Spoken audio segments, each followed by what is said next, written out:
Hey, it's such a privilege to be part of this Reaching Out series to enable everyone at Hope to be a witness. We're going to be looking at John chapter 4, which is just the most amazing chapter. It's a chapter about being a personal witness. In fact, it's the longest account of personal evangelism. And if you've got an evangelistic gift, if you've got a flavor of an evangelistic gift, then you just need to study Jesus in the story of the woman at the well, because he really demonstrates what an evangelist does. But most people are not evangelists. They are simply called to be witnesses. And so our focus as we look at this chapter is that we're going to focus our attention to the woman, because she demonstrates perfectly what a witness is. Let me read you these verses from John 4:28. Leaving her water jar, the woman went back to the town and said to the people, "Come, see a man who told me everything I ever did. Could this be the Christ?" They came out of the town and made their way towards him. What is a witness? Well, this is a great definition. A witness is a person whose conduct, daily life, and speech testify to the truth of Jesus and the power of the gospel of the kingdom.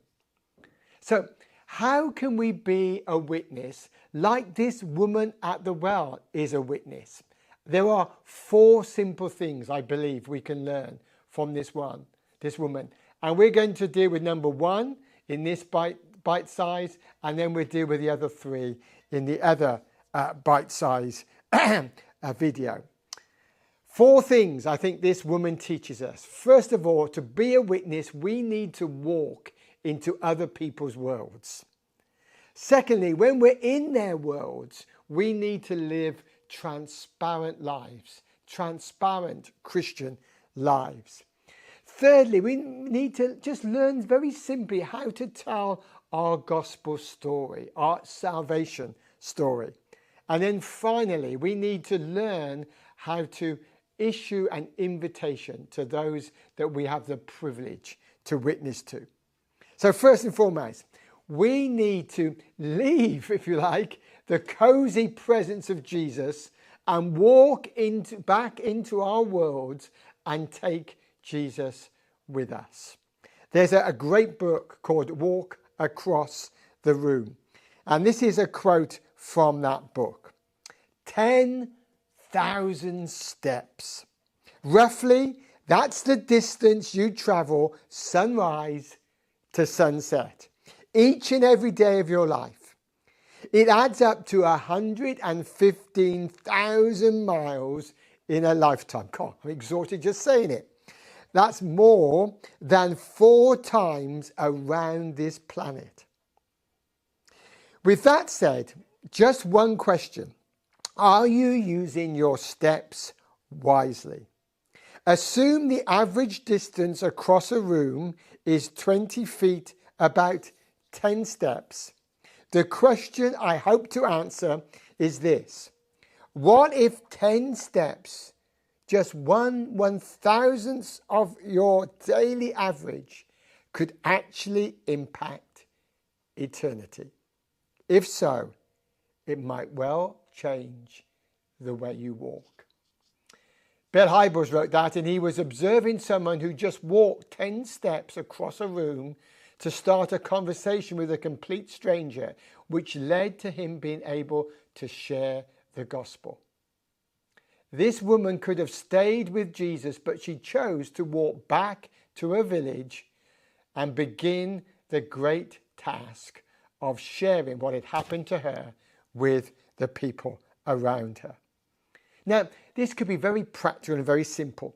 Make the most of the connections that you already have, the context, the family, the friends, the community, the people that you already know.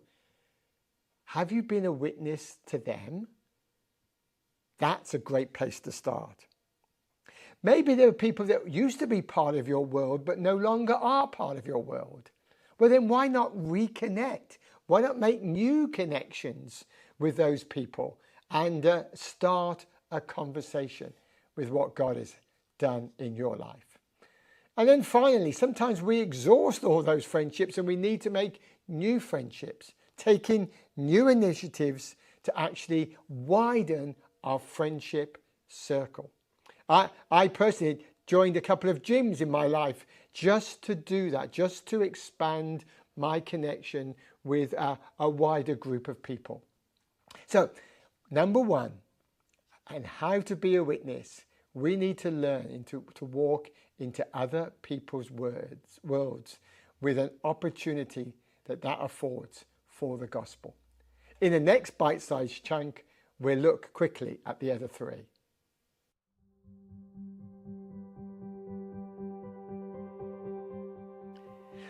Being a witness really starts with conversation. And one of the keys to have a conversation with anybody is to, well, ask them questions about their favourite subject, which is themselves. So one day, Floss and I were taking one of our grandchildren to the park. The child is playing beautifully there. Floss is looking after them. And I see a bench with a man sat on it. So I go and sit next to him and think the best way to start a conversation is to ask him about himself. And eventually he told me all about his life and particularly about his medical issues. He was a cancer sufferer and had been given not too long to live. It just gave me a glorious opportunity to give him hope and an answer. So I just began to talk to him about, hey, I know life can seem so difficult and so challenging, but I know someone who can help you in that situation. I found him to be a present help in times of trouble in my own life. And I was able just to share the gospel with him about Jesus and how much God loved him, how much God was concerned about his medical condition. I was able to pray for him. Now, he didn't respond to the gospel. He didn't ask too much more about how he could be saved, but it was an opportunity to just give a witness as to the goodness and love of God. And it simply started with just asking questions. We can get into conversations by just being exceedingly friendly and showing an interest in another person.